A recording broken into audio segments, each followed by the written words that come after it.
ദേശീയപാത ആലത്തൂർ സോതി ജംഗ്ഷനിലെ അടിപ്പാത രാവിലെയും വൈകിട്ടും അടയ്ക്കും. മേൽപ്പാത പണിയുന്നതിൻ്റെ ഭാഗമായി ഇവിടെ തൃശൂർ പാലക്കാട് ഭാഗങ്ങളിലേക്ക് വാനൂർ മുതൽ കിണ്ടിമുക്ക് വരെ ഇരുഭാഗങ്ങളിലും സർവീസ് റോഡിലൂടെയാണ് യാത്ര ക്രമീകരിച്ചിരിക്കുന്നത്.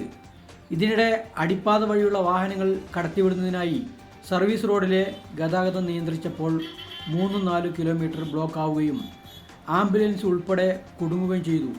ഇതോടെയാണ് സോതി ജംഗ്ഷനിലെ അടിപ്പാത അടിയന്തരമായി അടച്ചത്.